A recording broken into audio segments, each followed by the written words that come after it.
104টে ম্যাচের জার্নি ছিল, এখন মাত্র আর 4টে ম্যাচ বাকি। What a goated world cup it was. So hello, I am Siddhant and আপনারা দেখছেন আমার চ্যানেল অফসাইড লাইন, যেখানে আমরা শুধু ফুটবল নিয়ে কথা বলি বাংলাতে।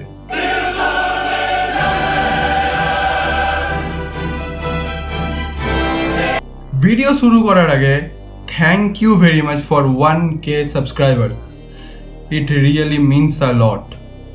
সো ফাইনালি আমরা পৌঁছে গেছি ফিফা ওয়ার্ল্ড কাপের সেমিফাইনাল রাউন্ডে, and for the first time in the history of world cup যে 4টে টিম সেমিফাইনাল খেলবে তারা ফিফা র্যাঙ্কিংয়ের top 4 teams: Argentina, England, France এবং স্পেন। আর আজকের ভিডিওতে আমরা কথা বলবো সেকেন্ড সেমিফাইনাল অর্থাৎ আর্জেন্টিনা ভার্সেস ইংল্যান্ডের ব্যাপারে, এবং আমরা প্রেডিক্ট করার ট্রাই করব স্কোর লাইন এবং প্রেডিক্টেড স্কোয়াডও। Honestly saying, both the teams are not playing convincing enough. England বেশিরভাগ ম্যাচ জিতেছে নিজেদের ইন্ডিভিজুয়াল ব্রিলিয়েন্সের ওপর। In the other hand, Argentina নিজেদের ম্যাচ জিতেছে কিছু স্পেশাল মোমেন্টসের ওপর, লাইক কোনো সময় রোমেরো হেড মেরে গোল করছে, কোনো সময় মেসির লাস্ট মিনিট ব্যাঙ্গার, বা কোনো সময় লাস্ট ম্যাচের আলভারেজের একটা অবিশ্বাস্য গোল। দুটো টিমেরই কিছু না কিছু ফ্লজেস তো আছেই, দে আর নট পারফেক্ট, কিন্তু আপার হ্যান্ড অলওয়েজ ইংল্যান্ডের কাছেই থাকবে, because the depth and the quality in their squad. ইংল্যান্ডের কাছে ওয়ার্ল্ড ক্লাস প্লেয়ার্স আছে, like Harry Kane, Anthony Gordon, Reece James, Declan rice and obviously Jude Bellingham, probably the best midfielder in this world cup. অন্যদিকে যদি আর্জেন্টিনার কথা বলি, তাহলে আর্জেন্টিনার টিমে মাত্র একটাই প্লেয়ার যে ওভার পারফর্ম করছে, নান আদার দেন লিওনেল মেসি।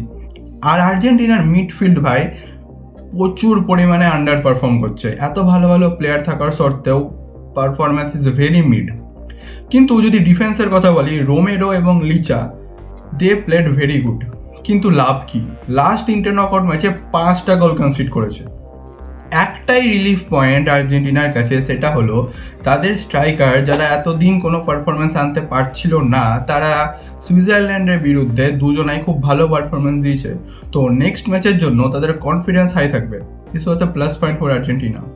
এবার যদি প্রেডিক্টেড লাইন আপের কথা বলি, তবে ইংল্যান্ডের লাইন আপটা কিছুটা এরকম হতে পারে: up top obviously Harry Kane, left midfielder Gordon, attacking midfielder বা বলতে পারো ফ্রি রোলে খেলবে জুড বেলিংহাম, রাইট মিডফিল্ডে খেলতে পারে মাদুইকির পারফরমেন্স অতটাও ভালো না, বাট লেটস সি। এরপরে দুটো ডিফেন্সিভ মিডফিল্ডার, একটা হচ্ছে ডেকল্যান রাইস এবং এলাইট অ্যান্ডারসন। এরপর যদি লেফট ব্যাকের কথা বলি, তাহলে লেফট ব্যাকে আমি একটা চেঞ্জ দেখতে চাই, সেটা হচ্ছে স্পেন্সিকে আনতে পারে টুকেল। আর রাইট ব্যাকে তো 100% চেঞ্জ আসবে, রিস জেমস ফিট হয়ে গেছে and he will be starting in the next match. আর সেন্ট্রাল ব্যাকে দুটো প্লেয়ার যারা আগের ম্যাচেও খেলেছে, বুয়েহি এবং জন স্টোনস দুজনাই থাকবে, আর গোলকিপিংয়ে তো অবশ্যই পিকফোর্ড থাকবেই। তো এইটা হতে পারে ইংল্যান্ডের প্রেডিক্টেড লাইন আপ। এবার যদি আর্জেন্টিনার কথা বলি, তো আমি চাইবো স্ক্যালোনি কিছু চেঞ্জেস আনুক, কারণ লাস্ট দুটো ম্যাচে আমাদের একই স্কোয়াড খেলেছে এবং কোথাও না কোথাও আমরা কাউন্টারে অনেক কটা গোল খেয়েছি। তো আমাদের ফুল ব্যাককে ভালো খেলতে হবে প্রথম কথা, আর মিডফিল্ডকেও ভালো খেলতে হবে। তার জন্য আমি আর্জেন্টিনার স্কোয়াডটা একটু চেঞ্জ করেছি। এইভাবে খেলালে আমরা দুটো উইঙ্গে দুটো প্লেয়ার পাবো, যার জন্য আমরা লং বল খেলালে বলের জন্য দৌড়ানোর জন্য কেউ থাকবে, মেসি একা থাকবে না। সো লেটস সি আর্জেন্টিনার স্কোয়াড কী হতে পারে। তো আমি ফরমেশনটা রেখেছি 4-1-2-3। আপ টপে লেফট উইঙ্গে থাকবে থিয়াগো আলমাডা, ফরওয়ার্ডে থাকবে আলভারেজ এবং রাইট উইঙ্গে থাকবে মেসি, এবং দুটো অ্যাটাকিং মিডফিল্ডার বলতে পারো বা সেন্ট্রাল মিডফিল্ডার বলতে পারো, যেখানটাতে আমি রাখতে চাই এনজো ফার্নান্ডেজ এবং ম্যাকালিস্টারকে, এবং ডিফেন্সিভ মিডফিল্ডারে অবশ্যই প্যারাদেস, এবং লেফট ব্যাকে আমি তেগলাফিকোকে রাখবো, আর দুটো সেন্ট্রাল ব্যাক মার্টিনেস এবং রোবেরো। কিন্তু রাইট ব্যাকে আমি মলিনাকে সরিয়ে মন্টিয়ালকে আনতে চাই, কারণ মলিনার পারফরমেন্সটা আমার ঠিক পোষায়নি সত্যি বলতে গেলে।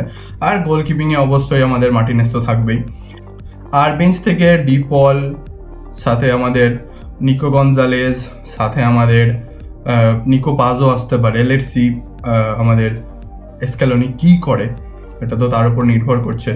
এই চেঞ্জেসগুলো আর্জেন্টিনার জন্য করা খুবই জরুরি, কারণ ইংল্যান্ড ম্যাচ খেলবে তাদের মিডফিল্ডে, আর আর্জেন্টিনাকে সেই মিডফিল্ড পেরিয়ে অ্যাটাকের ওপর অ্যাটাক করতে থাকতে হবে, কারণ আমরা জানি ইংল্যান্ডের সবথেকে উইক লিঙ্ক হলো তাদের defence.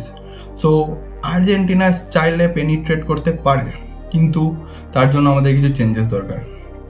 Now the moment of truth, my predictions. দেখো, I am Argentina fan obviously, মন বলছে আর্জেন্টিনা, বাট পারফরমেন্স দেখে এবং সব কিছু মাথায় রেখে I think England will beat Argentina by the margin of 2-1, and it will be Leo Messi's last match for Argentina. But it was just a prediction, ম্যাচে কী হবে উই ডোন্ট নো। ফুটবল খেলা ইজ আনপ্রেডিক্টেবল, এই world কাপটা তো সত্যি unpredictable. So that's it for the video. যদি ভিডিওটা ভালো লেগে থাকে তবে লাইক করো, এবং যদি ফ্রান্স ভার্সেস স্পেনের প্রেডিকশন দেখতে চাও তবে সাবস্ক্রাইব করো, এবং কমেন্ট করে জানাও তোমরা এই ম্যাচে কাকে সাপোর্ট করছো। ততক্ষণ খুশি থাকো, সবাইকে খুশি রাখো এবং ফুটবল দেখতে থাকো।